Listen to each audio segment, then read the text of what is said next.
እዚህ ተቀምጦ አሁን ልቡ ሌላ ቦታ ላይ አለ። አረ ይሄ ገርማችኋል እንዴ? እዚህ ተቀምጦ ወጥቶ ስለሚሰራው ኃጢአት የሚያስብ ሰው እኮ አለ እዚህ ውስጥ አሁን አጠገባችን ሁላችን ጋር ቁጭ ብሎ ማለት ነው። ፈሪሳዊ የሆነ ሰው አለ። ቀራጩስ ምንድነው ያደረገው? ደረቱን እየደቃ የሰማዩን ርዝመት እንኳን ከፍ ብዬ ላይ የሚገባኝ አይደለም ይቅር በለኛል። ቀራጮች ይሄን ያክል ይጣሉ ነበር። ክርስቶስ ታዲያ ይገርማችሁ ሰው ሁሉ የጠላውን ቀራጭ ወደ ኢየሩሳሌም ሲገባ አየውና ቅዱስ ማቴዎስን ተከተለኝ አለው። እስኪ ተከተለኝ በሉ ድገሙት። ማቴዎስ ምን ቢያደርግ ጥሩ ነው? ሁሉን ነገር ተወውና አብሮት ተከተለው። የዛኑ ቀን በምሳ ሰዓት በቤቱ ትልቅ ግብዣ አደረገ። የቁም ተስካሩን አወጣ። አበላቸው፣ አጠጣቸው፣ ሁሉንም ሰው ጠራ። ቤቱን እንደከፈተ ትቶት ክርስቶስን ተከተለው። ክርስቶስ ማቴዎስን እንዲከተለው ሲጠራው የጠራው አንድ ነገር ብሎ ነው፣ ተከተለኝ ብሎ። ምን ብሎ? አሁን ለኔና ለናንተ እግዚአብሔርን እንዳለን እንዳንኖር ምን ያልሰበከን ስብከት ኖሮ ነው የጎደለብን? ማቴዎስን ተከተለኝ ብሎት የተከተለው አምላክ እኛም እንድንከተለው ጥሪ ታደርጎልናል። ልዩነቱ ምን መሰላችሁ? ማቴዎስ ልቡን ተከተለኝ የምትል ቃል አሸነፈችው። እኛ ምን ያልተሰበክነው ስብከት አለ? ምን ያልተዘመረልን መዝሙር አለ? መምህሩ እየተለዋወጠ ዘማሪው እንደ አምሮታችን እየመጣ ሁሉንም ነገር ሰምተነው ሁሉንም ነገር አዳምጠነዋል። ከእንትና እንትና ይሻላል እያልን ራሱ አማርጠናል። እንዳማረጥነው ለምን እኛ የሚመረጥ ህይወት ውስጣችን ግን የለም? እንደሰማነው ለምን እንደ ማቴዎስ ሁሉን ጥለን መሄድ አቃተን? ችግሩ ምን መሰላችሁ? የምንማረውን ነገር መስማትና ማዳመጥ የምንፈልገው ለኛ የሚመቸንን ብቻ ስለሆነ ነው። ለኛ የሚበጀንን ተከተለኝ ብሎ የጠራው ትልቅ እኮ ትምህርት ነው። አያርገውና አሁን እኔ በስማም ብዬ ጀምሬ ተከተሉኝ ብላችሁ ትከተሉኛላችሁ? ቢያንስ እንኳን እኮ የሚያመዛዝን ጭንቅላት ያለው ሰው ወዴት ብሎ ይጠይቃል። ማቴዎስ ወዴት እንኳን ብሎ አልጠየቀው። እግዚአብሔር አርገው ካለ አድርገው፣ በቃ ችግር የለም እመነው። ያለህን ነገር ምክንያቱን እንኳን ባታውቀው ለማድረግ ግን አትጠራጠሩ። ማቴዎስ ተከተለው፣ እሺ ብሎ ሄደ። የተከተለው ማቴዎስ ለጊዜው ሀብቱን፣ ንብረቱን፣ ቤቱን አጥቷል። አሁን እኮ ማቴዎስ ሌሎችን የሚያስገባ በላይ በሰማያት በገነት ትልቅ ደጅ ያለው ቅዱስ ነው። በረከቱ ለሁላችን ትድረሰን። ለእግዚአብሔር ብላችሁ የምትጥሉት ማንኛውም ነገር በላይ በሰማያት ዋጋ አለው ክርስቲያኖች። እና ራሳችሁን ጠይቁ። ለእግዚአብሔር ብላችሁ የተዋችሁለት ምን ነገር አለ? እግዚአብሔርን ለብዙ ነገር ብለን ተው ነው እንጂ እውነት ለእግዚአብሔር ምን የተዋችሁት ነገር አለ? እስኪ ይሄንን ብላችሁ ለራሳችሁ ንገሩት። እውነት እግዚአብሔር የለመናችሁት ነገር በሙሉ በዚህ በኩል እሱ ብቻውን በዚህ በኩል ቢቆም ማንን እንመርጣለን? የለመናቸውን ልመና ይዘን እንሄድ ይሆናል እንጂ ባዶ እጁን የቆመውን ክርስቶስንማ ማን ያየው? የኛ ህይወት ማለት ይሄ ነው። ፈልገነው የምንመጣው እግዚአብሔርን እሱን ነው ወይስ የሚሰጠንን ነገር ነው? ደጅ ልጠኑት የምትመጡት አምላካችሁን እሱን ፈልጋችሁት ነው ወይስ እንዲያረግላችሁ የፈለጋችሁት ነገር ስላለ ነው? ችግር የለም ክርስቲያኖች፣ የምትፈልጉት ነገር ኖሮ ልትመጡ ትችላላችሁ። ስትወጡ ግን አብረኸኝ አንተም ካልወጣህ አልወጣም ብላችሁ ተቀመጡ። እሱን ይዛችሁ ባዶ ብትሆኑ ይሻላል፣ ሌላውን ነገር ይዛችሁ እሱን ከምታጡት። ማቴዎስ ይሄንን ያስተማረ። ስለዚህ ቅዱስ ማቴዎስ ሀብት ንብረትን መተው ሁሉን ነገርን ጥሎ ስለ ክርስቶስ መከተልን ስለሚያውቅ እንደሱ አይነት አንድ ሌላ ባለጸጋ ያለውን ታሪክ ነገር ሲነበብ እንደሰማችሁት የቅዱስ ማቴዎስ ወንጌል ላይ በቁጥር 19 ምዕራፍ 19 ቁጥር 16 ላይ አንድ ባለጸጋ ወደ ክርስቶስ ቀርቦ እንዲህ አለው አለ፣ መምህር ሆይ የዘላለም ሕይወትን እንድወርስ ምን ላድርግ አለው። እስኪ መምህር ሆይ በሉ። የዘላለም ሕይወትን እንድወርስ ምን ላድርግ? በጣም ጥሩ ጥያቄ ነው። በነገራችን ላይ በጣም ጥሩ ጥያቄ ነው። ለምን መሰላችሁ? አንደኛ እንደ ጠያቂው ሰው ሆናችሁ አስቡት። ይሄ ሰውዬ ባለጸጋ ነው። ከእግዚአብሔር ፊት ቆሞ ሊጠይቀው የሚችለው ብዙ ነገር አለ። ሀብቴን እንዴት ላስቀጥለው? ንብረቴ እንዳይጠፋ ምን ላድርግ? ሌሎቹ እንዳይበልጡኝ ምን አይነት ዘዴ ልከተል? የዘላለም ሕይወትን እንድወርስ ምን ላድርግ? ለክርስቲያን ትልቁ ጸሎቱ በነገራችን ላይ ይሄ ነው። ማናችንም አስተውለን በጸሎታችን ውስጥ አምላካችንን መንግስቱን እንዳይወርሰን መንግስቱን እንዲሰጠን ላንለምን እንችላለን። ቤተ ክርስቲያንና እግዚአብሔር ግን እኮ ለእኛ ድክመት እንዴት መፍትሄ እንዳላቸው እስኪ አባታችን ወይ በሉ። ከዛስ በሉ እንጂ ምን መንግስት ትምጣ እኮ ማለት የእግዚአብሔር መንግስት እየለመናችሁ እኮ ነው። በጤነኛው ቀን የእግዚአብሔር መንግስት አንለምንም። ስንት የሚለመን ነገር አልጠፋ፣ ስንት የምንማጸነው ነገር አልጠፋ።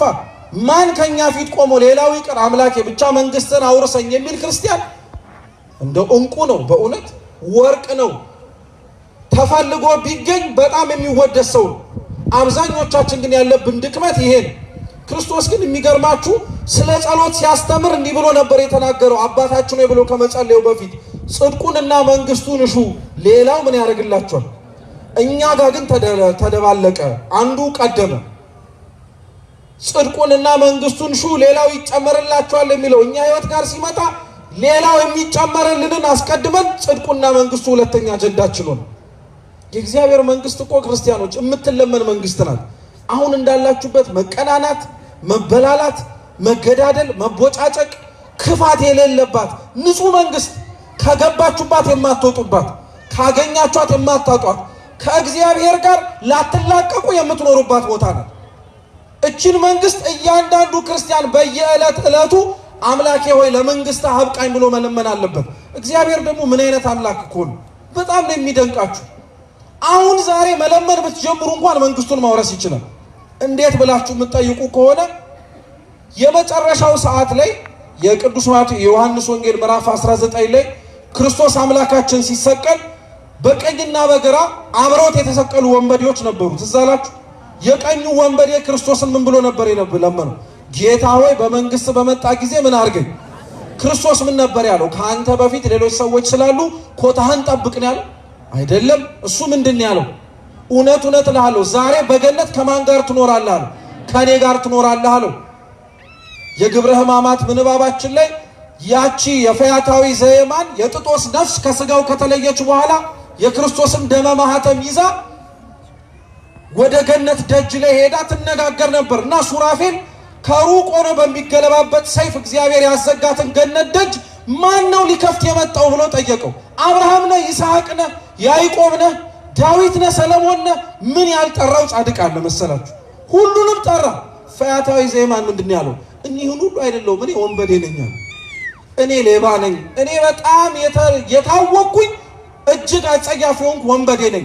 እግዚአብሔር አምላኬ ግን ራርቶልኝ ከሁሉም እንድቀድም አደረገኛል። ዛሬ መንግስቱን ብትለምኑት እግዚአብሔር ትላንትና ስላለመናችሁት ብሎ ኮታችሁን ጠብቁ አይልም። ዛሬውኑ ሊያወርስህ ይችላል። ዛሬውኑ ናግባበት ሊልህ ይችላል።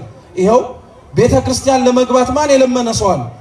ዛሬ ለምናችሁን የመጣችሁት ትላንትና ስታንቀላፉ ከእንቅልፋችሁ ስትነሱ ጠዋት አምላኬ ሆይ ደጅህን ለመርገጥ አብቃኝ ብላችሁ እውነት ያለ ሰው ካለ በጣም ነው እኔም ራሱ ማደንቀው።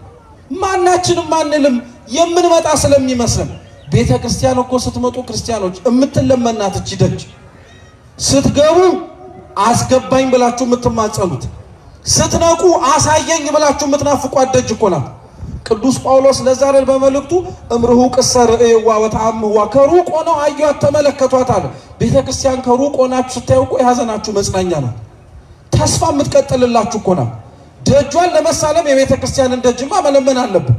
እኛ ግን መለመን የማያስፈልገንን ብዙ ነገር እንማጸናለን። ለዛ ነው ክርስቶስ ምን አለ መሰላችሁ? የማቴዎስ ወንጌል ምዕራፍ 6 ላይ ሲያስተምር ስለ ጸሎት እንዲህ ብሎ ነበር። የሰው የሚያሳስበው ትልቁ አጀንዳው፣ ትልቁ ጉዳዩ ምግብና መጠጥ ነው፣ ወደድንም ጠላን። አንዳንዶቻችን ደግሞ ምናልባት ከምግብና ከመጠጥ ባለፈ ልብስም፣ በተለይ ለወጣት ደግሞ ይሄ በጣም አንገብጋቢ ጉዳይ ነው። ክርስቶስ ታዲያ ምን አለ መሰላችሁ? የሰማይ አዕዋፋትን ተመልከቷቸው፣ አይዘሩም፣ አያጭዱም፣ አይኮተኩቱም ማለት እስኪ አይዘሩም በሉ በሉ በሉ፣ አያጭዱም፣ አይኮተኩቱም። ቀጠለና እንዲህ አለ፣ ግን የሰማይ አምላክ እነርሱ ምግብን እንደሚያስፈልጋቸው አውቆ ይሰጣቸዋል አለ። አይዘሩም፣ አያጭዱም፣ አይኮተኩቱም ያለው እንጂ አይበሩም ግን አላለ። እግዚአብሔር ያበላኛል ብለው አልተቀመጡም። መብረር የነሱ ድርሻ ነው። ስለ ምግብ አታስቡ ሊል አታስቡ ብላችሁ ግን እጅና እግራችሁን አጣጥፋችሁ ቁጭ በሉ ለማለት አይደለም። በአቅማችሁ ግን ሞክሩ። ጥረታችሁን የሚያይ አምላክ እግዚአብሔር እነሱን ያልዘነጋ እናንተን አይረሳም አለ። ቀጠለ፣ የምድር እጽዋቶች ተመልከቷቸው፣ ሰለሞን በጊዜው በልብሱ ላይ ተጎናጽፎ ካለባቸው ይልቅ እጅግ ያማሩና የተዋቡ ናቸዋል። የትኛው እጽዋት ነው እዚህ ግቢ ውስጥ እንኳን ያለው ተተክሎ ሲበቅል ቅርፊት አልብሰኝ ብሎ እግዚአብሔርን የለመነው? መልበስ እንዳለበት አውቆ እነሱን አልብሷል። እናንተን ታዲያ ከነዚህ በላይ ከእጽዋቱ መንግስቱን ያልተዘረጋላቸው መንግስቱን የሚያወርሱትን እጽዋቱን እንስሳቱን የሚያበላ የሚያጠጣ አምላክ እኛን ስለ ምግብና ስለ መጠጥ ስለ ልብስ ባንለምነው የማያደርገው ይመስላችኋል? በፍጹም። እግዚአብሔር ስላለመናችሁት የሚረሳ ነገር አይደለም። እግዚአብሔር ስላልተማጸናችሁት ትዝ አይለውም። በቃ ረስቶታል። እኔ ስለምን አረግለታለሁ አይሉ። ምሳሌ ልስጣችሁ። እየሰማችሁ ነው? ደከማችሁ ነው? ልብ ብላችሁ ስሙ። አሁን ከኛ መካከል እዚህ ውስጥ ካላችሁት ማለት ነው እስኪ ዛሬ ጠዋት ሲነሳ ስለ ደም ዝውውሩ የጸለየ ሰው አለ? ስለ ልቡ የጸለየ ሰው አለ? ስለ ጣፊያው የጸለየ ሰው አለ? ስለ ሳምባው የጸለየ ሰው አለ? ሳቃችሁ አይደል? እነዚህ ነገሮች በሙሉ ወሳኝ ነገሮች ናቸው። ሳምባ ከሌለ አተነፍስም። ልብ ከሌለ አይመታም። ጉበት ከሌለ ችግር ነው። እነዚህ ነገሮች በሙሉ ይኑርኝ ደሜ ይዘዋወር ብለህ አንድ ቀን ለምን አታውቅም? እንደው እንኳን አንዳንድ ኩላሊታቸውን የታመሙ ወንድሞቻችን ዳያሊሲስ ሲሰሩ ስታዩ አምላኬ ዋናው ነገር ግን ለካ ጤና ነው ምናምን ትሉ ይሆናል። ስትወጡ ትረሱታላችሁ። ጤነኛ ናችሁ። አንድም ቀን ስለ እንደዚህ ነገር ለምናችሁ አታውቁም። እግዚአብሔር ግን አልለመናችሁኝም ብሎ ልባችሁን ጸጥ አድርጎታል። ሳምባችሁን እንዳይተነፍስ አድርጓል። ሳትለምኑት የሚያስፈልጋችሁን የሚያከሆነ ለምናችሁ ስጠኝ ካላችሁት የሚከለክል ነው ታዲያ?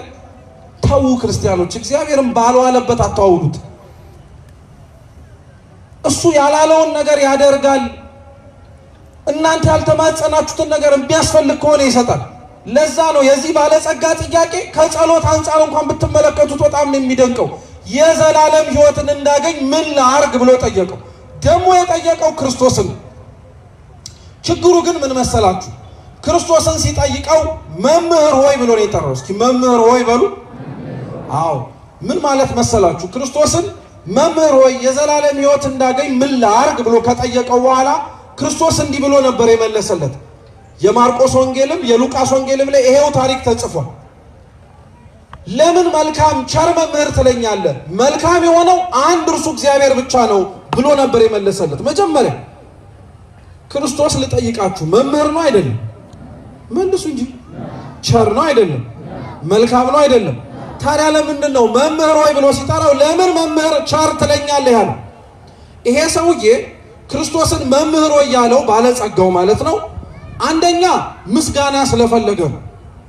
ምስጋና ስለፈለገ ነው። እርሱን መምህር ሆይ ብሎ ሲጠራው ክርስቶስ ደግሞ ያንን ባለጸጋው እንዲለው ፈልጎ ነው። ውዳሴ ምስጋና ፈልጎ ማለት ነው። ስለዚህ ክርስቶስ ምን ሊለው ፈልጎ ነው? ለምን እንዳመሰግንህ ታመሰግነኛለህ አለ። ይሄ ጠባይ ያለብን ሰዎች የለን? አለን በደንብ አድርገን። ዜና አበው ላይ አንድ የተጻፈ ታሪክ አለ። አባ ዮሐንስ ሐጺር የሚባል ታላቅ የቤተ ክርስቲያን ጻድቅ አለ። በረከቱ ለሁላችን ትድረሰን።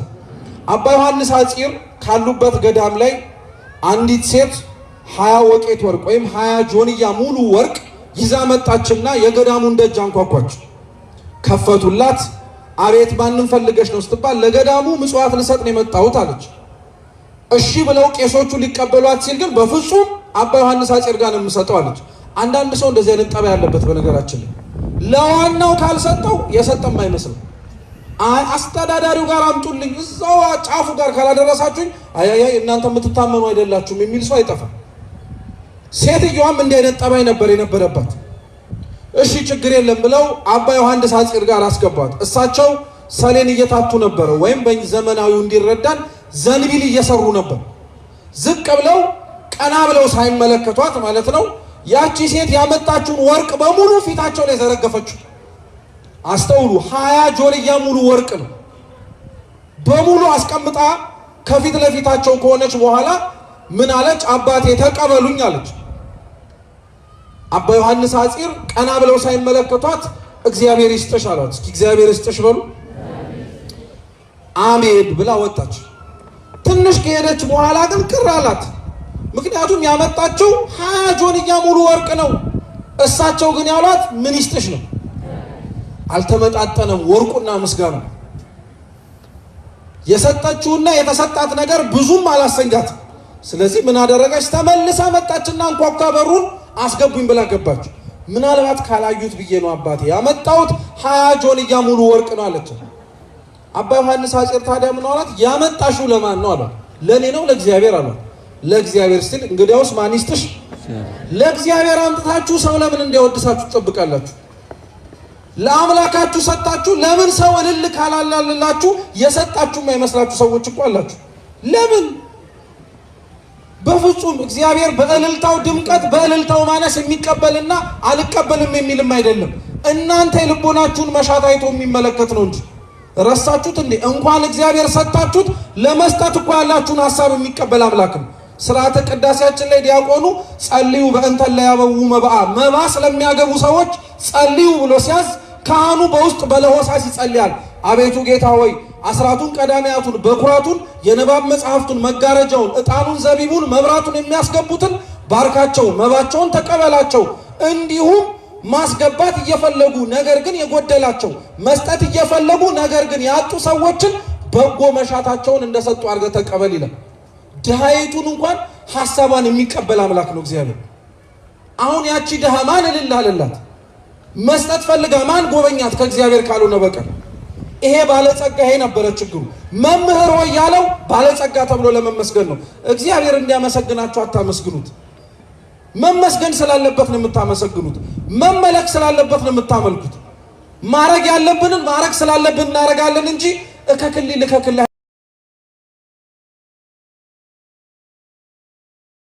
አይነት ግንኙነት የለንም ከእግዚአብሔር። ሳረግ እንዲያነሳኝ አይደለም አምላኬን የማመልከው። ማረግ ስላለብኝ ያረጋለሁ። መስጠት ካለበት ይሰጣል፣ ከሌለበት ይከለክላል። እግዚአብሔር አባት ነዋ። የትኛው የምድር አባት ነው የለመናችሁትን ሁሉ የሰጠው? የትኛው የምድር እናት ናት የጠየቃችኋትን በሙሉ እሺ ያለችው? ለምድር እናት እምቢ ስትል እንኳን ምክንያቷን ተረድተን ለሰማያዊ አባታችን ግን ለምን እምቢ ያለን ብለን እናጉረመርማለን። መምህር ሆይ ያለው መጀመሪያ ለዛ ነው። ሁለተኛ መምህር ሆይ ብሎ የጠራው ለምን መሰላችሁ? ለዛ ባለጸጋ ክርስቶስ መምህር ብቻ ስለሆነ ነው። ምን ብቻ? መልሱ እንጂ መምህር ብቻ ስለሆነበት መምህር ብቻ በቃ። አንዳንድ ሰው ጌታችን ኢየሱስ ክርስቶስን ማንነቱን የማያውቀው ሰው አለ። ማንነቱን ምን እንደሆነ የሚያመልከው ነገር የማያውቀው ሰው።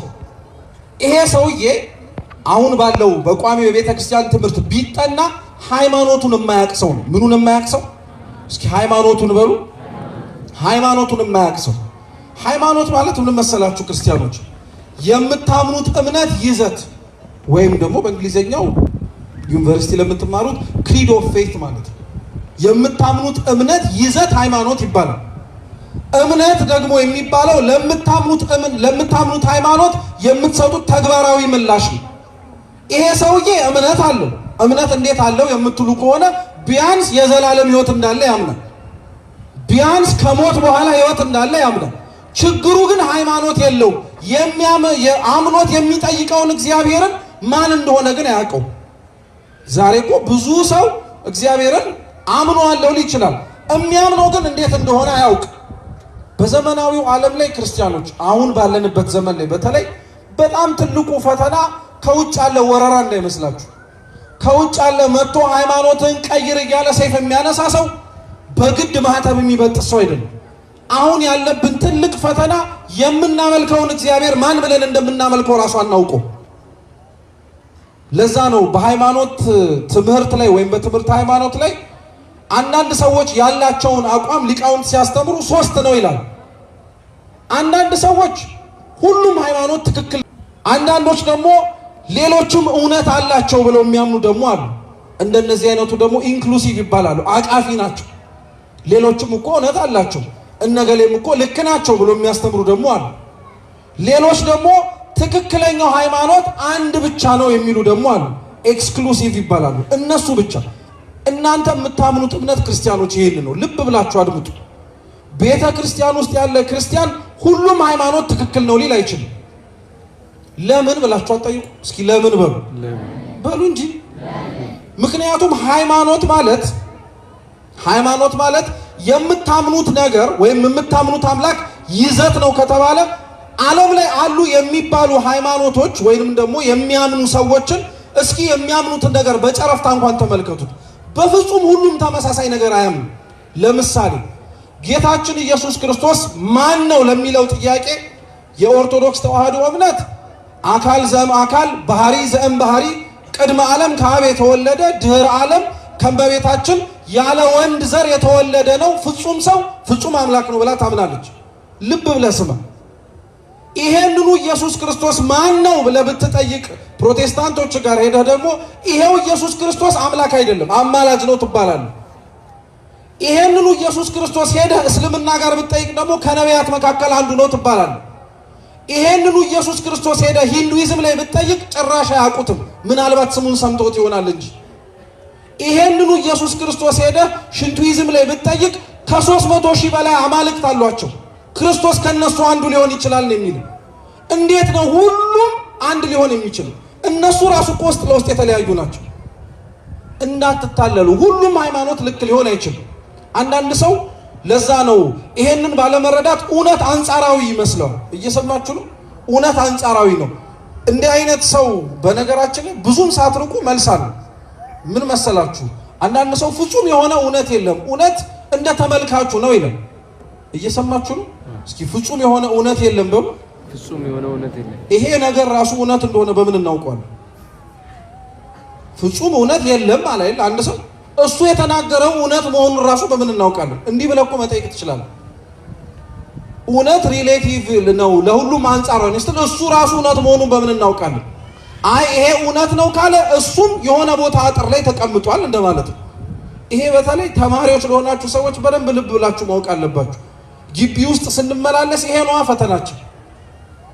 በአንድ ሃይማኖት ጸንቶ መቆም በዚህ ዘመን ላይ በጣም ትልቅ ኋላ ቀርነት ነው። ሁሉንም ነገር መነካካት አለብን። ሁሉንም ነገር ማወቅ አለብን። ሁሉንም ነገር እንዳይቀርብን መቅመስ አለብን የምንል ሰዎች አሉ። ትላንትም ብለናል። ምን ጎሎብህ ነው የምትቀምሰው? አንዳንድ ሰው የሌሎች ሰዎችን ቤተ እምነቶች ስርዓት ሲያይ እንደው የኛ ሴቶች ይላል። ምን ያንተ ሴቶች ጎደለባቸው? ቤተ ክርስቲያን እንዲህ እንዲሆኑ ፈቅዳላቸው ነው የሆኑት?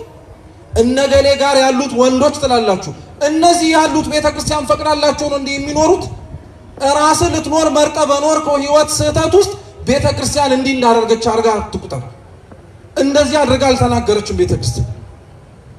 ለዛ ነው ሃይማኖታችንን የምናምነው እምነትን ይዘትን ጠንቅቀን ማወቅ አለብን። ይሄ ባለጸጋ ክርስቶስን እውነት ነው ብሎ ሲናገር ለዛ ነው መምህር ሆይ ብሎ የጠራው ክርስቶስን መምህር ብቻ ስለመሰለው።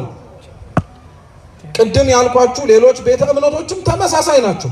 እያንዳንዱን ብንመለከታቸው በጣም ነው የሚገርማችሁ። ስለ አንድ ሃይማኖት ያላቸው መረዳትና መገንዘብ በጣም የተለያየ ነው። ቅድም ያልኳችሁን እያንዳንዱን ባጭሩ ልድገምላችሁ። ለምሳሌ ቡዲዝም ጭራሽ አምላክ አስፈላጊ አይደለም በማለት አብርሆትን ለማግኘት ወይ ሰው ኢንተለጀንት ለመሆን አይምሮ እንዲበራለት በአምላክ ማመን ማስፈላጊ አይደለም ይላል። ብዙ ሰው ግን ከቡዲዝም የሚያውቀው አንድ ነገር ብትኖር በተለይ ወጣቱ ካርማ ነው። ካርማ ሲባል ሰምታችሁ አታውቁ? ካርማ ማለት ምንድነው? የዓለም ባላንስ ነው ወይንም ደግሞ ሚዛን፣ ክፉና ደግ ማለት ነው። አንድ ሰው በጣም ክፉ ሆኖ ህይወት የሚኖር ከሆነ በቡዲዝም እምነት 7 ጊዜ መልሶ ስለሚወለድ መልሶ ሲወለድ ትንኝም ትኋንም ሊሆን ይችላል። እንደው አያምጣባችሁ። እግዚአብሔር እኮ መርጧችኋል፣ ክርስቲያን አረጋችሁ። አያረጋችሁና የዛ እምነት ተከታይ እኮ ብትሆኑ ነገ ትኋን ልትሆን ትችላለህ። ሰው ሆነ ዛሬ መጣ ነገ ዝንብ ልትሆን ትችላለህ። ሳቃችሁ አይደል? እግዚአብሔር አክብሮ ስለፈጠረው እኮ ነው የሳቀ። ይሄ ሳቀው እውነት እንዳልሆነ ስለገባ ነው። ይሄ ግን እውነት ነው ብሎ የሚያምነው ሰው አለ። ሂንዱይዝም ቅድም እንዳልኳችሁ ከ300,000 በላይ አማልክት አሉት። የሚያመልከው ሰው መርጦ ነው የሚያመልከው የፈለገውንም አማልክት። ዞራስትራን የሚባል ደግሞ አለ፣ ክፉና ደግ አማልክት ብሎ ከፋፍሎ የሚያስተምር ማለት ነው። ይሄን ሁሉ የምዘረዝርላችሁ በጣም ነው የሚገርማችሁ። ይሄንን ሁሉ እንዴት ነው ሁሉም አንድ አይነት ነው ብሎ ሰው ሊያምን የሚችል? እነሱ ራሱ እኮ እርስ በርስ መለያየታቸውን ያውቃሉ። እነሱ ራሱ እርስ በርስ አለመመሳሰላቸውን ያውቃሉ። ዘመናዊው ዓለም ያመጣብን ፈተና ነው ይሄ። the new age movement አዲሱ የትውልድ ንቅናቄ የሚባለው ሃይማኖት የለሽ የሆነ ወይንም ደግሞ የሚያምነውን እምነት ይዘቱን ሳያውቅ እንዲሁ ዝም ብሎ የሚመራ ሰው እንዲሆን የሚፈለገው። ለዛ ነው ተመሳሳይ ጥያቄዎች ይነሳሉ። ሌላ ለምሳሌ ምን ችግር አለው ሰው ሃይማኖት እኮ ሳይኖረው ወይም የሚያምነው ይዘት ሳይኖር መልካም እያደረገ ብቻ መኖር ይችላል አይችልም እንዴ? ክርስቲያን ሳይሆኑ መልካም የሚያደርጉ ሰዎች አታውቁ? እሺ መቼም ይሁንላችሁ አሉ፣ በጣም ብዙ ሰዎች አሉ። አሁን እነዛ ሰዎች ምንድነው ጣፋንታቸው ብሎ የሚያሳስበው ሰው ምንድነው ጣፋንታቸው? ምን ሊሆኑ ነው ይላል። መልካም ማድረግ ሌላ ነው፣ መልካም የምታረግብን ምክንያት ማወቅ ሌላ ነው።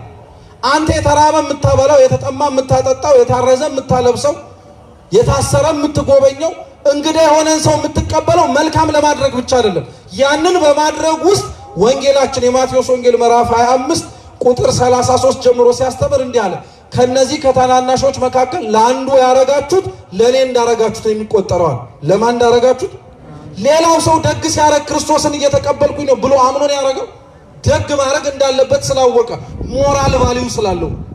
አንተ የምታረገው ደግነትና ሌላ ሰው የሚያረገው ደግነት ተመሳሳይ ሊሆን ይችላል። የተነሳበት ይዘትና ሃይማኖት ግን ይለያያል። ሌላው የፍርድ ነገር ነው። እነዚህ ሰዎች ዕጣ ፈንታቸው ምንድን ነው? ሲጀመር በነገራችን ላይ ክርስቲያኖች መጽሐፈ ዕዝራ ሱቱኤል ምዕራፍ 6 ላይ ምን ይላል? በዚህ በሚበሰብስ ጭንቅላትህ የማይበሰብሰውን የአምላክን ሐሳብ ታውቀው ዘንድ አንተ ማን ነህ ይላል። በዚህ በጣም ጠባብና ውስን በሆነው አይምሯችን እንዴት የማይመረመረውን የእግዚአብሔርን ፍርድ ልናውቅ እንችላለን? ምሳሌ ልስጣችሁ። አበበ በሉ። አይዟችሁ፣ ለምሳሌ ነው። እዚህ ውስጥ ካለ ይቅርታ። አበበ በሉ። ከበደ፣ አየለች። አይጠፋባችሁ። ማማን ያልኳችሁ? እሺ፣ ለምንድን የምትስቁት? አሁን አበበ፣ ከበደ፣ አየለች ያስቃል። እስኪ አበበ በሉ። አበበ ምን አይነት ሰው መሰላችሁ? አበበ ባለትዳር ነው።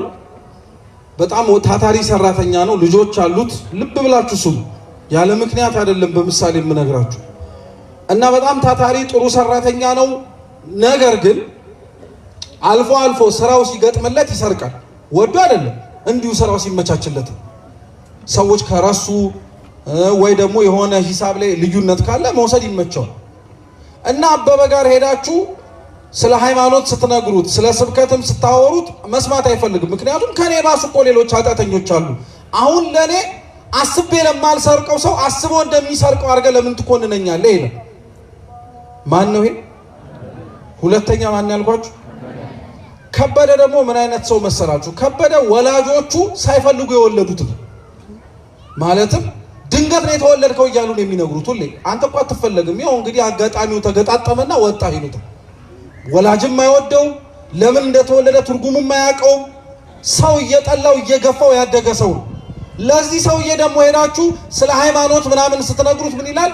አሁን እግዚአብሔር እንዲህ እየተሰቃየው መሬት ላይ ደግሞ ሰማይ ላይ ይፈርድብሃል ብለህ ትነግረኛለህ ይላል።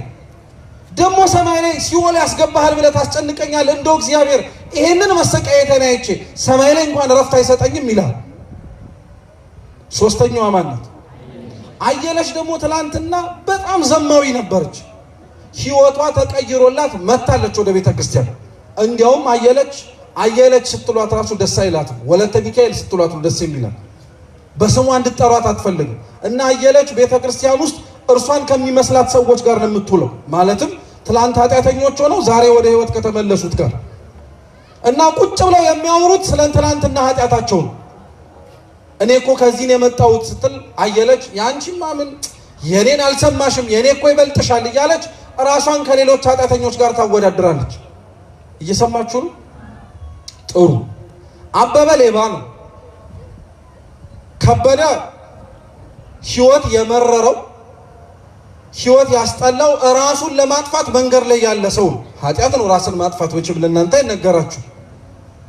ሶስተኛዋ አየለች ደግሞ ራሷን ከሌሎች ኃጢአተኞች ጋር የምታወዳደር ናት።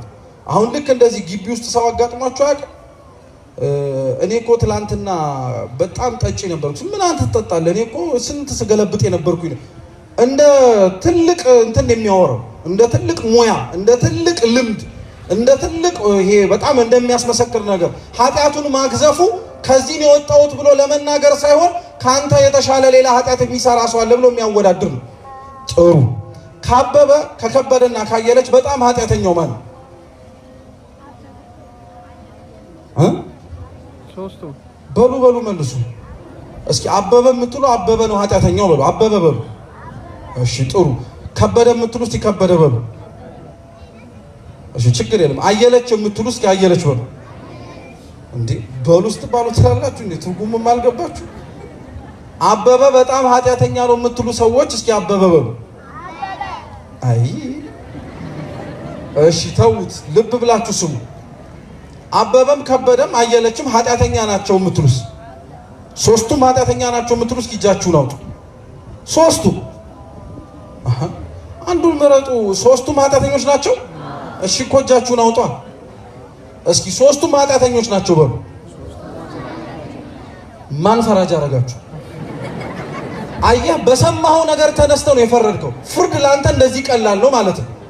እገሌ ደግ አረገ ገነት ነው የሚገባው፣ እገሌ እንትን አረገ ሲኦል ነው የሚገባው። እየታወክ ምን ተረዳ? የሰማኸውን ያክል ነው አድምጠ ለመፍረድ እየቸኮልክ ያለው። አበበ ለምን ሰረቀ አላልክም። ከበደ ለምን ራሱን ለማጥፋት እየሄደ ነው አላልክም። አየለች ለምንድን ነው የምታነጻጸው? ምክንያት ለአንተ ምንም አያደርግልህ። ሌላ ልጨምርላችሁ። አንድ መነኩሴ ነበረ ይባላል እና ወደ ገዳም እየሄደ አንድ ሰው ደግሞ ወደ ገዳም እየመጣ ነበር እና ያ ሰውዬ ምን ብሎ ጠየቀው? እባክህ እኔ እግዚአብሔርን ፍርድ ማወቅ እፈልጋለሁ አለው። እየሰማችሁ ነው? እኔ እግዚአብሔርን ፍርድ ማወቅ እፈልጋለሁ እና እባክህ ውሰደኝና አስረዳኝ አለው። እውነት እግዚአብሔርን ፍርድ ማወቅ ትፈልጋለህ አለ። አዎ። እንዴት እንደሚሰራ መረዳት ትፈልጋለህ? አዎ። እሺ እንግዲያውስ አንድ ነገር እንዳትተነፍስ ዝም በል፣ እኔ ከመሄድበት ተነስተህ እስከምደርስበት ትጓዛለህ አለ። እሺ ብለው መሄድ ጀመሩ። ትንሽ እየሄዱ መንገዱ መሸባቸውና የመሸበት እንግዳ ነን ብለው አንድ ቤት ገቡ። እንግዶች እንደመሆናቸው ተቀበሏቸው፣ እግራቸውን አጠቧቸው። ከመኝታቸው ተነስተው እናንተ አልጋ ላይ ሆኑ፣ እኛ መሬት ላይ እንተኛለን አሏቸው። ከመተኛታቸው በፊት ደግሞ ልክ ተሰብስበው እያለ ምግብ አቀረቡላቸው። ምግቡን ጥርቅ አድርገው ከበሉ በኋላ ተኝተው ጠዋት ሲነሱ ያ መነኩሴው የበሉበትን ሳህን ሰርቆት ወጣ። ያው ዝም በል ተብሏል አይደል? ዝም ብሎ ነው የሚወጣው። ልቡ ስንት ነገር እንደሚል መቼም ለእናንተ አይጠፋችሁ። ትንሽ ከሄዱ በኋላ ደራሽ ወንዝ ነበረ። ያንን ሳህን ደራሽ ወንዙ ላይ ወረወረውና ቀጥ ብሎ ሄደ። ዝም አለ። አሁንም መንገድ ላይ እየሄዱ ደግሞ ሁለት ህፃናት ወላጆቻቸው ሞተውባቸው እያለቀሱ ደግሞ ተመለከተ። በጣም አዘነ። አያወራ ነገር ዝም በል ተብሏል። ያ መነኩሴ ጠጋና ምን ሆናችሁ? ወላጆቻችን ሞቱብን፣ የምንበላው የምንጠጣው የለንም፣ በቃ ልንሞት ነው ብለን ይኸው የተከፈተ ቤት ውስጥ እያለቀስን ነው አሉ። ቤት ገብቶ ሳይ ምንም የሚበላ የሚጠጣ ነገር የለም። እሱ ያ ዝም በል የተባለው ሰውዬ ልጆቹን እያየ ሲያለቅስ መነኩሴው ቤንዚን እያርከፈከፈ ነበር። ከዛ በኋላ ክብሪት ለኮሰና ቤቱን አቃጠለ። ዝም በል ተብሏል አይደል? ዝም ብሎ አሁንም ሄደ። ትንሽ ከሄዱ በኋላ ከተማ ጋር ደረሱ።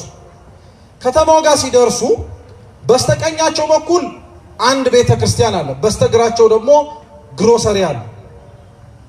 ወደ ቤተ ክርስቲያኑ ዞሩና እኛ መነኩሴ ድንጋይ አንስተው ወደ መስኮቱ እየወረወሩ የቤተ ክርስቲያኑን መስኮት በሙሉ አጋዩት፣ አወደሙት። ወደ ግሮሰሪው ዞሩና ግን ልክ እንደ ቤተ ክርስቲያን ተሳልመውት ሰገዱ። የዚህን ጊዜ ላይ ልጁ ከአቅሙ በላይ ሲሆን አፉን ከፈተ። ያሞታል እንዲህ አላቸው። ሰሃን ሲሰርቁ ዝም አልኩኝ፣ ቤት ሲያቃጥሉ ዝም አልኩ፣ አልፎ ተርፎ አሁን የቤተ ክርስቲያን መስኮት እያፈረሱ ነው። ምንድነው ዓላማዎት አላቸው። ልብ ብላችሁ ስሙ። የመጀመሪያው ቤት ሰሃን አይደለም የሰረኩት አለ። እነዚህ ሰዎች አላወቁትም እንጂ ለኛ እንድንበላበት ያቀረቡልን ሳህን ቅዱስ ስጋው የሚቀርብበት ጻህል ነው፣ ግን አላወቁትም። ስለዚህ አነሳሁት፣ እንዳይኮነኑበት ብዬ ወሰድኩት። ደራሽ ወንዝ ላይ ለምን ጣልኩ አሉ። ያ ደራሽ ወንዝ የተሰረቀበት ሀገር የሚሄድ ነው። አላወቅም እንጂ እነዛ ሰዎች አግኝተውት ጻህል እንደሆነ አውቀውት ከእንጀራ መብያነት ወደ ቤተ መቅደስ ነዋይነት ክብሩ ተመልሷል አሉ። እሺ ቤቱን ለምን አቃጠሉት አሉ። ልጆቹ አዎ የምንበላው የምንጠጣው የለንም እያሉ ነበረ ሲያለቅሱ የነበሩት። ወላጆቻቸው ግን አላወቁም እንጂ ከቤቱ በታች ላይ ብዙ ወርቅ ቀብረው ነበረ። ካልተቃጠለ ወርቁ ላይ አይደርሱም አሉ። እሺ ችግር የለም፣ ለምን ቤተ መቅደሱ ላይ ድንጋይ ወረወሩ አሉ። ቤተ መቅደሱ ላይ ድንጋይ የወረወርኩት መስኮቱ ላይ ሰው የላትም እቺ ቤተ ክርስቲያን ብለው አጋንንት መስኮቱ ላይ እየጨፈሩ ነበረ፣ እነሱን ለማባረር ነው የወረወርኩት አሉ። እሺ ወደ ግሮሰሪውስ ለምን አማትበው ሰገዱ ሲሏቸው ቤተ መቅደሱን እንዴት እናቅናው እንዴት እናስተካክለው ብለው ግሮሰሪ ውስጥ ቁጭ ብለው የሚመካከሩ 3 ክርስቲያኖች ነበሩ። ለዛ ነው ደግሞ እንደዛ ስትባሉ ግሮሰሪ እያያችሁ ስገዱ አሏችሁ። እየሰማችሁ ነው? ዋናው ጭብጡ ግን ምንድነው? ፍርድ ቀላል ነው ከባድ ነው? መልሱ እንጂ። ስለዚህ ለምንድነው ለፍርድ ቶሎ ብላችሁ እገሌትን የሚገባው እያላችሁ የምትጠይቁት? ማስገባት ማስወጣት የማን ድርሻ ነው? ልቡናቸውን ወደ ቀናው መንገድ እንዲመልስ ግን እግዚአብሔር መልካም ፈቃዱ ይሁን። ስለዚህ ያ ሰው መምህር ሆይ የዘላለምን ሕይወት እንድወርስ ምን ላርግ ብሎ ጠየቀው። ክርስቶስም ቸር መምህር መልካም ለምን ትለኛለህ? አንዱ ቸር እግዚአብሔር ብቻ ነው አለ። ከዛ በኋላ ግን የጠየቀው ጥያቄ ጥሩ ስለሆነ ትእዛዛቱን ጠብቅ አለው። እስኪ ትእዛዛቱን ጠብቅ በሉ። አዎ ትእዛዛቱን ጠብቅ፣ 10ቱን ትእዛዛት። ከዛ በኋላ ክርስቶስ ጠቀሰለት። የትኞቹን ሲለው እና ጌታችን እንዲህ ነው ያለው፣ አብራችሁ በሉ። አትግደል፣ አትስረቅ፣ አታመንዝር፣ እናትና አባትህን አክብር፣ በሐሰት አትመስክር፣ የባልንጀራህን ቤት አትመኝ። እነዚህን የዘረዘርላችሁ 10ቱ ትእዛዛት ግን እኚህ ብቻ አይደሉም። ኦሪት ዘጸአት ምዕራፍ 20 ላይ ብንሄድ 10ቱ ትእዛዛት ውስጥ የሚቀሩ ሌሎች ትእዛዛቶች አሉ። የመጀመሪያ 3ቱን አልጠቀሰለትም ክርስቶስ።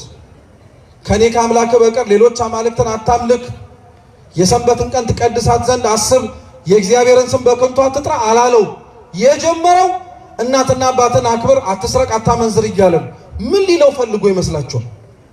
ይሄ ሰውዬ የጠየቀው ያለው አብሬህ ለዘላለም እንድኖር ምን ላርግ እያለው፣ ጌታችን ደግሞ እየመለሰለት ያለው እኔን ማመንህ ብቻ በቂ አይደለም፣ መልካም የሆነ ስራ መስራት ይጠበቅብሃል። መልካም ስራዎች ደግሞ ብሎ የጠቀሰለት ትእዛዝ አብሮት ከሚኖረው ሰው ጋር የሚኖረው ህይወት። 10ቱ ትእዛዛት ለሁለት ነው የሚከፈሉት። የመጀመሪያዎቹ 3ቱ ፍቅረ እግዚአብሔር ይባላሉ። እስኪ ፍቅረ እግዚአብሔር በሉ። ሰው እግዚአብሔርን መውደዱን የሚያሳየው እወድሃለሁ በማለት አይደለም። ማንም ሰው እግዚአብሔርን ትወደዋለህ ተብሎ ቢጠይቅ እጠለዋለሁ የሚል የለም። አዎ እወደዋለሁ ነው የሚለው። ግን ክርስቶስ ወንጌል ላይ እንዲህ ነው ያለው፣ የሚወደኝ ቢኖር ትእዛዜን ይጠብቅ ነው ያለው። ፍቅር በተግባር ነው እንጂ የሚገለጠው በአንደበት ብቻ አይደለም። ቀጠለ። እነዚህ ናቸው ፍቅረ እግዚአብሔር። የቀሩት 7ቱ ደግሞ ፍቅረ ቢጽ ይባላል። እስኪ ፍቅረ ቢጽ በሉ። ወንድም ወንድሙን መውደዱን የሚታይበት ማለት ነው። ወንጌል በጣም ነው የምትገርማችሁ። ከሰው ዘንድ ያለን ፍቅር እንደ ሰው መካከል ያለ ፍቅር ብቻ አድርጋ እንደ ተራ ነገር አትቆጥረውም። እንዲያውም ሐዋርያቱ መካከል አንደኛ ዮሐንስ መልእክት ላይ ቅዱስ ዮሐንስ ወንጌላዊ ሲናገር እንዲህ ብሎ ነው የሚናገረው፣ ማንም ከእናንተ መካከል እግዚአብሔርን እወደዋለሁ እያለ የሚያየውን ወንድሙን የሚጠላ ቢኖር እርሱ ውሸታም ነው አለ። ቀጠለና የማያየውን እግዚአብሔር እየወደደ የሚያየውን ወንድሙን የሚጠላ እርሱ ሐሰተኛ ነው አለ። አሁን ከኛ መካከል ዋናው እግዚአብሔርን መውደድ ነው። ከሌላው ሰው ጋር ወደድከው አልወደድከው ሰው እንደሆነ ክብር አይወድለትም እያልን ነው የምንኖረው። ያስጠይቀሃል። ከሰው ጋር ተፋቅረህ እንድትኖር ነው የምንነግር ቤተክርስቲያን። አው ቅድም ያልኳችሁን መልሼ ላምጣላችሁ። ስለ ሃይማኖት ስነግራችሁ ልብ ብላችኋል። ሁሉም ሃይማኖቶች ትክክል ናቸው ብሎ የሚያስቡ ሰዎች አሉ ብያችኋለሁ። አንዳንድ ሰዎች እንደዛ የሚያስቡት በስመ ፍቅር ነው። እግዚአብሔር እርስ በርስ ተዋደዱ ብሎናል አይደል? እርስ በርስ ተከባበሩ ብሎናል አይደል? ልክ አይደላችሁ እንጂ ብሎ የሚናገር ሰው አለ። ልክ አይደለም። ልብ ብለህ ስማ።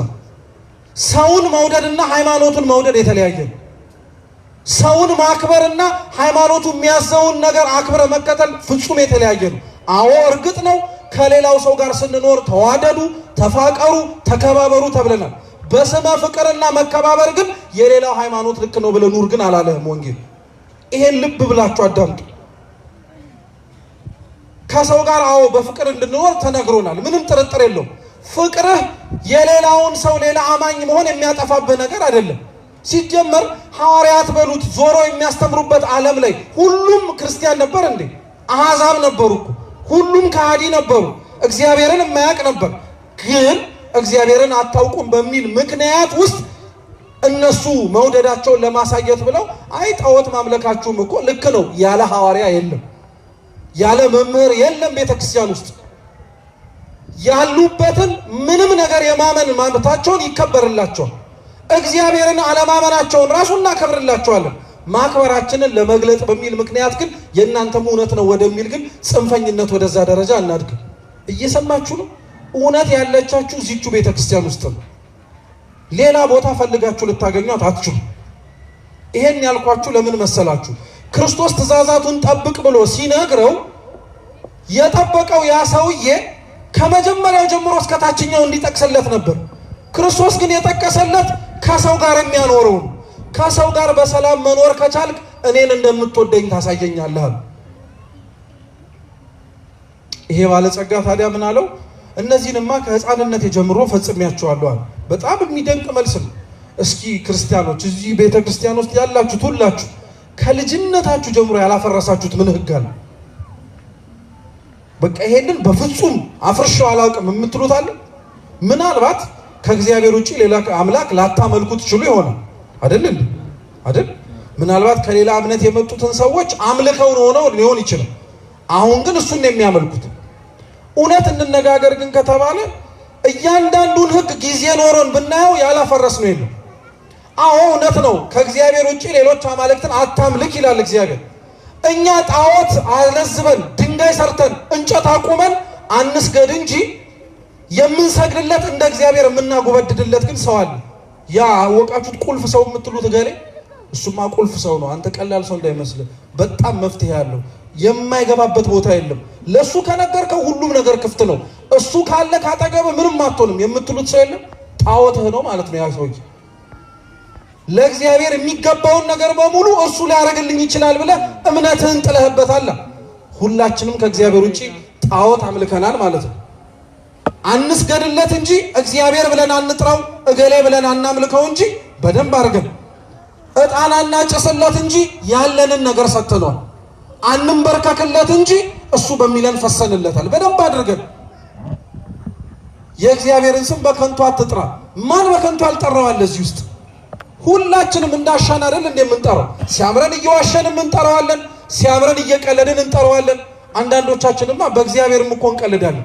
እግዚአብሔር እናንተና እንዲህ ተባባሉ እየተባለ የሆነ ቀልድ ሰምተህ አታውቅም? በከንቱ እኮ እየጠራኸው እኮ ነው የአምላክን ስም። ይሄ ስም ቤተ ክርስቲያን ውስጥ ገብቶ ያነበረውን ውሃ ማየገቡ አድርጎ የተጠመቅበት ስም ነው። ይሄ ስም የምትበላውን ህብስትና ወይን ስጋና ደም የሚያደርገው ስም ነው። በከንቱ ጠርተነዋል። የሰንበትን ቀን ትቀድሳት ዘንድ አስብ። መታደል ሆነው ጉባኤው ተዘርግቶልን እንዲህ ተሰበሰብን እንጂ ከኛ መካከል ማን ሰንበትን የሚቀድሳል? ለአንዳንዶቻችን እኮ የሰንበት ቀን ማረፊያችን ነው። አልበጥበጥ በእናትህ እኔ ሳምንቱን ሙሉ ናላይ ሲናውዝ ነው ያለው። ደግሞ ሄጄ ተቀምጬ ካህናቱ ሲያወሩ እንዲያርጉ እንዲውልጡ እንዲውረዱ ሲሉን መስማት አልፈልግም የሚል ሰው አለ። አንዳንድ ወላጆች እንደውም እኮ በሰንበት ቀን ልጆቻቸው ቤተክርስቲያን ከሚመጡ ይዘዋቸው ቢያዝናኗቸው ይቀላቸዋል። እነሱ ለማክበራቸው አንሶ ልጆቻቸውን የማያስከብሩም አሉ። እናትና አባትህን አክብር። ወላጆችን ልታከብር ትችላለህ፣ የማያከብርም እንዳለ። እንደ እናት እንደ አባት ግን እያሳለሙ ያሳደጉንን ካህናት እኛ እናከብራለን እንዴ? ስማችን በየማህበራዊ ሚዲያው እኮ እገሊት የሚካኤል ልጅ እገሊት የድንግል ልጅ ብለን ካህናቶችን ከውስጥ እያስገባን የምንሳደበው እኛው አይደለም? አገልጋዩን የምንዘረጥጠው እኛው አይደለም? ከዛ ደግሞ እናትና አባታችንን አከበረን ብለን እናገራለን። ማን ያልሰረቀ አለ ከዚህ ውስጥ? ገንዘብ አትስረቁ እንጂ ሐሳብ የሰረቀ የለም። ንብረት አትውሰዱ እንጂ ስኳር የቃመ የለም እዚህ ውስጥ። ሌብነት እኮ ነው ስኳር መቃም። በነገራችን ላይ ቅዱስ ዮሐንስ አፈወርቅ ምን ይላል መሰላችሁ? የኃጢአት ትንሽ ትልቅ የለውም፣ ትንሽ የሆነውም ስርቆት ትልቅ የሆነውም መግደል ሲኦል ያወርዳል ይላል። እውነት ነው። እግዚአብሔር አይ አንተ ችግር እኮ የለውም ብዙም ያን ያክል አላጠፋም የሚል እንዳይመስልህ፣ ይጠይቅሃል። ማን ያልገደላል እዚህ ውስጥ? በደንብ አድርገን ነው ሰው የገደል ነው። ትላንትም ብያቸዋለሁ። ማደግ እየቻሉ መለወጥ እየሞከሩ ቤተክርስቲያን ውስጥ የገቡትን ነፍሳት እኮ አይገሌ እባክህ የትም አይደርስም፣ እንደው እኛም ሲጀማምረን እንዲያድርጎን ነበረ። ተቀምጠን መሬት ላይ መማር፣ እምነት ነው ብለን አፈሩ ላይ መገላበጥ፣ ጠበል ነው ብለን በውሃው መነከር አሰኝቶን ነበር። ግን ስናየው እያልን የገደል ነው ሰው የለም። በደንብ አድርገኛል። ማን ያላመነዘራል እዚህ ውስጥ? ሰውነቱን ለሌላ ሴት ለሌላ ወንድ አሳልፎ አይስጥ እንጂ ይሄንኑ የእግዚአብሔር ቤተ መቅደስ የተባለውን ሰውነቱን ሌላ ነገር እንዲገባበት የፈቀዳል አይደል? ሱስ ውስጥ የገባ ሰው እኮ አመንዝራ ነው። ክርስቶስ የሚያርፍበት ልብ ላይ ሌላ ነገር እያስገባበት ነው። በሐሰት አትመስክር፣ ተውት ውሸቱን እውነት ማለት። እኛ እኮ እውነቱን ውሸት እንላለን። እልም አድርገን አይናችንን በጨው አጥበን የባልንጀራህን ቤት አትመኝ። ኧረ ቤት ውስጥ ገብተህ አንተ እኮ ድስትና ሚስቱን እየተመኘህ ነው። ውስጥ ልጁን ትመኛለህ፣ ራሱ ያረገውን ልብስ ትመኛለህ። ምን አጉድሎብህ እግዚአብሔር? ባልንጀራህን እንደ ራስህ አድርገህ ውደድ። ተውት ባልንጀራህን መውደድ። አንተ ራስህን ትወደዋለህ? እስኪ ራሳችሁን ጠይቁት። እኔ ራሴን እወደዋለሁ ወይ በሉ። አትወዱትም ክርስቲያኖች። አንወደውም ራሳችንን። ብንወደውም ኖሮ ለራሳችን የማይስማማውን ኃጢአት እንዲሰለጥንብን አናረግም ነበር። ይሄ ባለጸጋ ይገርማል። ሁሉንም ነገር ከልጅነት የፈጽሜዋለሁ አለ። የዚህ ጊዜ ላይ ክርስቶስ ምን አለው መሰላችሁ? እንግዲያውስ ፍጹም ልትሆን ብትወድ ያለን ሁሉ ሽጠህ ተከተለኝ፣ መዝገብ በሰማያት ታገኛለህ አለ። ያ ባለጸጋ የጠበቀው ሁሉን ነገር ስላረገ ኧረ በለው አንተማ ከልጅነት ጀምሮ ከጠበቀው በቃ ኦልቲሜትሊ መንግስተ ሰማያት የምትገባው እንዲለው ነበር። በፍጹም አላለውም። የጎደለውን ያሳየው። ፍጹም ልትሆን ብትወድ ያለህን ሁሉ ሽጠህ ተከተለኝ አለው። ልብ ብላችሁ ስሙ ክርስቲያኖች። እግዚአብሔርን ላታስቀይሙትና መልሳችሁ ላታሳዝኑት አብራችሁት መኖር የምትፈልጉ ከሆነ የምንፈልግ ከሆነ ያለንን ሁሉ የሰጠንን ራሱ መልሰን እንስጠው። እግዚአብሔር እኮ ብዙ የሰጠን ገጸ በረከቶች ከሱ ያሸሸን ምክንያት ከሆነ እኮ ቆየ። ልጅ ስጠኝ ብሎ ልጅ ሲያገኝ እኮ የጠፋል በዛው። ሀብት ስጠኝ ብሎ ሀብት ሲሰጠው በዛው የጠፋል። ጤና ስጠኝ ሲለው ጤና ሰጥቶት የጠፋል። እግዚአብሔር የሰጠውን ይዞ እሱን ያጣ ማለት ነው። ፍጹም ልትሆን የምትወድ ከሆነ ግን ያለህን ሁሉ መልሰህ ስጠው። ሲጀመር ያለህ ነገር በሙሉ እኮ ያንተ አይደለም። በእጅህ የተማመንክበት ነገር በሙሉ ያንተ አይደለም። አረ ይግረምህ፣ አንተ ራሱ የራስህ አይደለም፣ የእግዚአብሔር ነው። በደሙ ፈሳሽነት በቤዛነቱ የተገዛ አንተ የራስህ ንብረት አይደለም። ራስህን ለራስህ እግዚአብሔር አደራ አድርጎ ነው የሰጠህ። ራስህን ለራስህ እንድትጠብቀው አድርጎ ነው የሰጠህ እንጂ ንብረትነትህ ባለቤትነትህ ያንተ አይደለም፣ የእግዚአብሔር ነው። ለዛ እኮ ነው ክርስቶስን ሊፈትኑት የመጡት ፈሪሳውያን ተጠጉትና እንዲህ ብለው ጠየቁት። ግብር ለማን መገበር ይገባናል አሉ። እየሰማችሁ ነው? ግብር ለማን መስጠት ይገባናል አሉ። ክርስቶስ የጠየቁትን ጥያቄ ፈሪሳውያንን ለመመለስ ሳንቲሙን ተቀበላቸውና አየው። ሳንቲሙ ላይ ያለው መልክ የማን ነው አላቸው። የቄሳር አሉት። እንግዲያውስ የቄሳርን ለቄሳር የማንን ለማን አላቸው። እናንተ አወቃችሁም አላወቃችሁም፣ አመናችሁም አላመናችሁም መልካችሁ እግዚአብሔር መልክ ነው። በሱ አርአያና አምሳል ነው የተፈጠራችሁት። እንግዲያውስ የባለ ንብረቱ ባለቤትነት የሚታወቅበት ስዕል ሳንቲሙ ላይ ከታተመ የእናንተ የእግዚአብሔር ንብረቶች መሆናችሁ በመልኩ ይታወቃል። የራሳችሁ አይደላችሁ። ማናችንም የራሳችን አይደለንም፣ የእግዚአብሔር ነው። ለዛ እኮ ነው ተስፋ አትቁረጥ፣ ራስህን አታጥፋ የሚለው። እሱ ሊያጠፋ የሚችለው አምላክ እያኖረ እኮ ነው። እሱ ህይወትን መውሰድ የሚችለው አምላክ እየቀጠለልህ እኮ ነው። አንተ ራስህ ላይ ለምን ክፉ ለማድረግ ትፈልጋለህ? ፍጹም ልትሆን ብትወድ ያለን ሁሉ ሽጠህ ተከተለኛል። የዚህ ጊዜ ባለጸጋው መርበድበድ ጀመረ። ምክንያቱም ባለጸጋ ነው፣ ብዙ ሀብት አለው። ዛሬ ሀብቱን ቢተው ነገ ባለጸጋው ብሎ የሚጠራው ሰው የለም።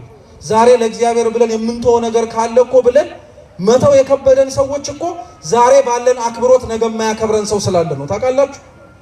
ክፋትን የምንመርጠው፣ ውሸትን የምንመርጠው፣ ሐሰተኛነትን የምንፈልገው ወደን እኮ አይደለም፣ ሰው እንዲያከብረን ስለምንፈልግ እኮ ነው። ሰው እንዳይንቀን። ሰው ቢንቃችሁ ይሻላል እግዚአብሔር ከሚንቃችሁ። ሰው ቢያዋርዳችሁ ይሻላል እግዚአብሔር ከሚያዋርዳችሁ።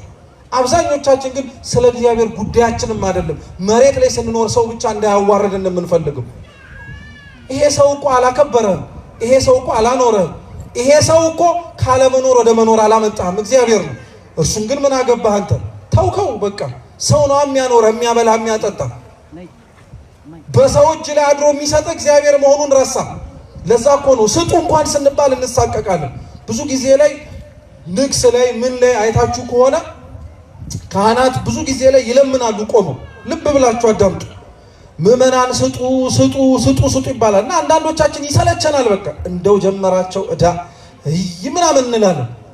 ስጡ ብለህ ግን እንደዚህ መለመን አልነበረብህም። አንተ ነበርክ ለምነህ መስጠት የነበረብህ። ተቀበሉን ብለህ መምጣት የነበረብህ አንተ ነበርክ። መለመን የሚጠበቅብህ ለእግዚአብሔር መስጠት አንተ ነበረብህ። ረስተኸው እኮ ነው ዛሬ የምትለመነው ሰውዬ ትላንትና እኮ ደጁ ተንበርክከ እየተማጸንክ ነበር። ስጠኝ ብለህ እየለመንከው ነበር። እግዚአብሔር ሲሰጥ ግን እሱን መልሰህ ከለከልከው። አንዳንድ ሰው ሳይታችሁ አታውቁም? መንገድ ላይ ምንድነው ቆሎ እየያዙ የሚወድቁ አሉ። የተለያየ ነገር እያደረጉ ሰው እንዲያዝንላቸው የሚለምኑ ሰው አሉ። እና አንዳንዶቻችን ልባችን ድንድን ብሏል። በቃ ቶቶቶቶ ገሌ አጭበርባሪ ነው ሌባ ምናምን እንላለን። ልብ ስለደነደነ እኮ ነው ይሄን ሁሉ ቴክኒክ የሚፈጥረው። አንዴ ቆሎን ይደፋል፣ አንዴ ይገለበጣል፣ አንዴ አረፋ እንደደፈቀ ይሆናል፣ አንዴ እንትን የሞቶብኝ ነው ከትራንስፖርት አጥቼ ነው። ልባችን ስለደነደነ በምን ይከፈታል? በምን እንድንሰጥ እግዚአብሔር አምላክ መንገድ ይፈልግ። በደህናው ጊዜ ብንሰጥ እኮ እንደዚህ በሐሰት ብዙ የሚያጭበረብረን ሰው ባልበዛ ነበር። እግዚአብሔር እንዲህ አይነቱ አምላክ ነው። ክርስቲያኖች ፍጹም ልትሆን ብትወድ ያለን ሁሉ ሽጠህ ተከተለኝ አለው። በፍጹም ይሄማ ሊሆን አይችልም በቃ ብሎ ወደ ኋላ ሲመለስ ክርስቶስ እንዲህ አላቸው፣ እውነት እውነት እላችኋለሁ ለባለጠጋ ወደ እግዚአብሔር መንግሥት መግባት ጭንቅ ነው አለ። እያወራ ያለው ስለ ገንዘብ አይደለም። አንዳንዶቻችን የመጽሐፍ ቅዱስን ቃል እንደ ገጸ ንባቡ ብቻ እንተረጉሟለን። ልብ ብላችሁ ስሙ። መጽሐፍ ቅዱስ መጀመሪያ ጥሬ ዘር አለ። ጥሬ ዘር ማለት የተጻፈው ቃል ማለት ነው። ባለጸጋ ማለት ገንዘብ ያለው ሰው ለማለት ብቻ አይደለም። ምስጢሩ ምንድን ነው? ባይለ ማለት ያለው ነው። ጸጋ ስጦታ ነው። እግዚአብሔር ገንዘብ የሚሰጠው ብቸኛ ስጦታ አይደለም። ገንዘብ ሳይኖረን ጤና ስጦታ የሰጠን ሰዎች አለ። አይምሮ፣ ጉልበት፣ እውቀት። ለባለጠጋ ወደ እግዚአብሔር መንግሥት መግባት ከባድ ነው ማለት ምን ማለት መሰላችሁ? ገንዘብ ላለው ሰው ወደ እግዚአብሔር መንግሥት መግባት ከባድ ነው ለማለት ብቻ ሳይሆን እውቀት ላለው ሰው ወደ እግዚአብሔር መንግሥት መግባት አሁን ከብዶታል። እውቀቱን እግዚአብሔርን ከማወቅ ይልቅ ወደ እግዚአብሔር መራቅ ያደረገው። ጉልበት ላለው ሰው ወደ እግዚአብሔር መንግሥት መግባት ከበደው። ሰግዶ ወደ እግዚአብሔር ከመቅረብ ይልቅ በጉልበቱ ተማምኖ በጡጫም ሰውንም ጥሎ ቢሆን እንኳን ሀብታም ባለጸጋ ሆናለሁ ይላል። ቀጠለና እንዲህ አለ፣ ባለጠጋ ወደ እግዚአብሔር መንግሥት ከሚገባ ይልቅ ግመል በመርፌ ቀዳዳ ቢያልፍ ይቀላል አለ። እማይመስል ይመስላል አይደል?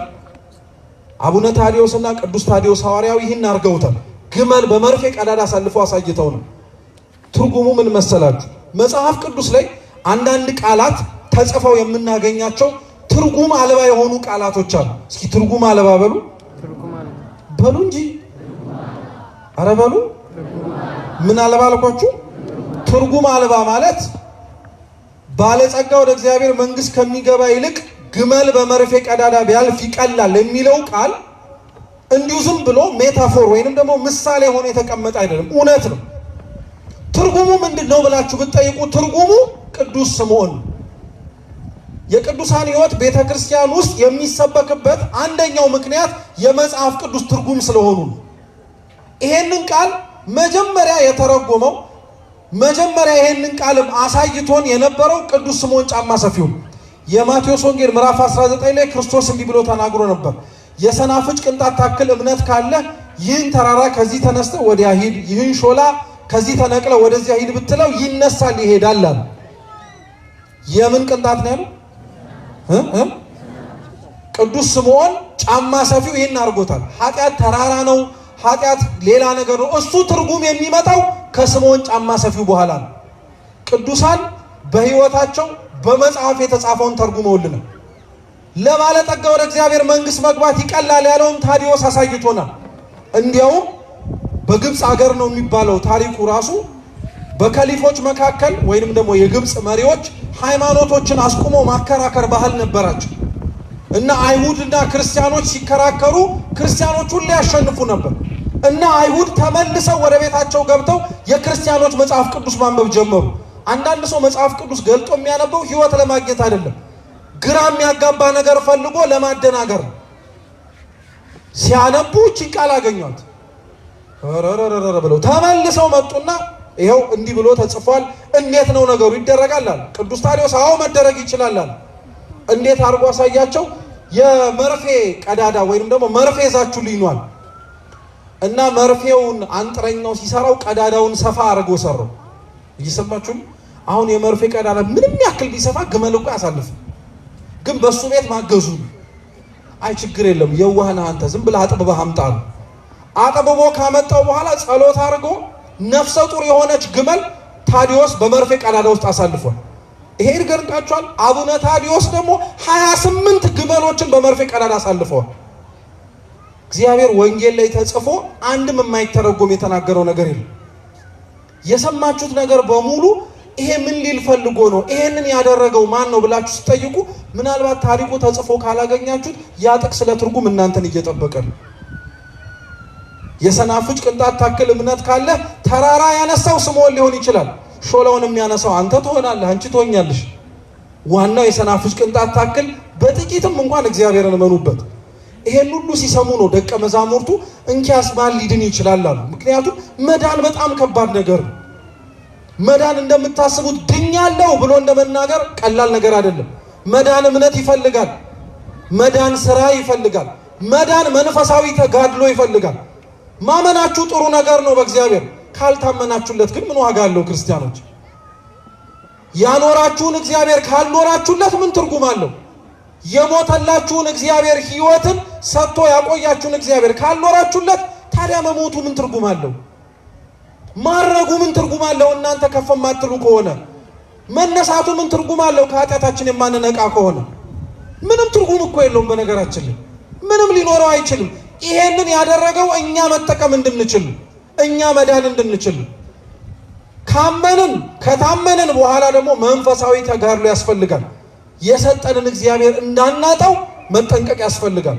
ሃይማኖት እውነቴን የምላችሁ ክርስቲያኖች ወጥቶ የሚለምነውን ሰው ትጋት ብታዩ እናንተ እጃችሁ ላይ ያለውን ወርቅ ታዩት ነበር። ብዙ ሰዎች ነው የምላችሁ፣ ብዙ ሰዎች ከሌላ እምነት ወደ ቤተ ክርስቲያን ለመምጣት ሲፈልጉ ያለውን ጭንቅ እንደው እግዚአብሔር ወጣችሁ ይዩት አይባልም። ከቤተ ክርስቲያን ተሰዳችሁ ተመልከቱት አይባልም። በጣም ጭንቅ ነው። ብዙ ሰዎች እኮ ክርስቲያን ለመሆን ብዙ ዋጋ ይከፍላሉ። ምን ዋጋ ከፈላችሁ እናንተ? እግዚአብሔር እኮ በገጸ በረከት ከወላጆቻችሁ ስትወለዱ መረጣችሁና ይሄንን ሃይማኖት ሰጣችሁ። ይሄንን ሃይማኖት በልጅነታቸው ሳያገኙት አውቀው እኮ ያገኙት ነበሩ። ነፍስ ካወቁ በኋላ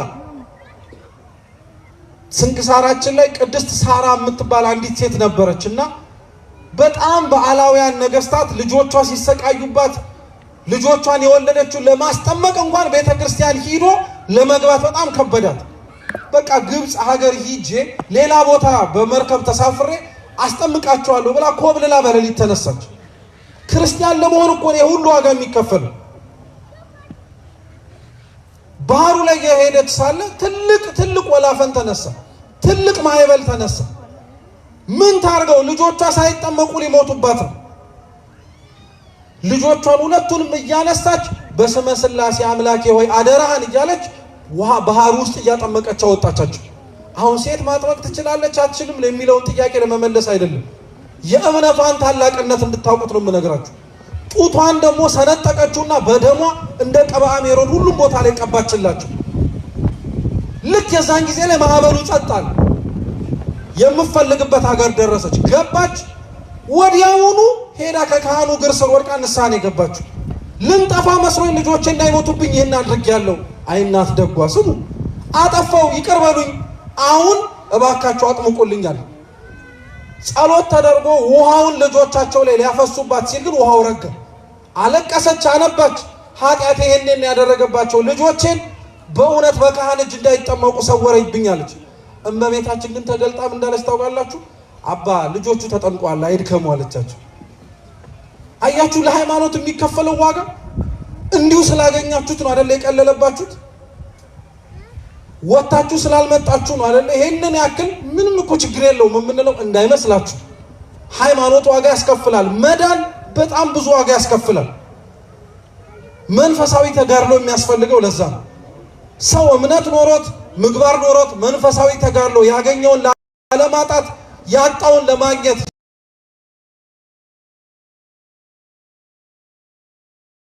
ክርስቶስ እንዲህ አለ፣ ይህ በሉ አብራችሁ፣ ይህ በሰው ዘንድ አይቻልም፣ በእግዚአብሔር ዘንድ ግን ሁሉ ይቻላል። ማመንን ባመንነው መኖርን ተጋድለን ደግሞ ያጣነውን ለማግኘት ያገኘነውን ላለማጣትም በሰው ዘንድ አይቻልም፣ በማን ዘንድ ግን ይቻላል? ያሰማነውን በልቡናችን ሰሌዳ ይጻፍልን። ያስተማረን የመከረን አምላካችን ስሙ የተመሰገነ ይሁን። በተማርነው ፍሬ እንድናፈራ አምላካችን ቅዱስ እግዚአብሔር ይርዳል። በጎደለው በነጠበው በክቡር አባታችን በሊቃውንቱ የሚታረም ይሁን። ወስብሐት ለእግዚአብሔር።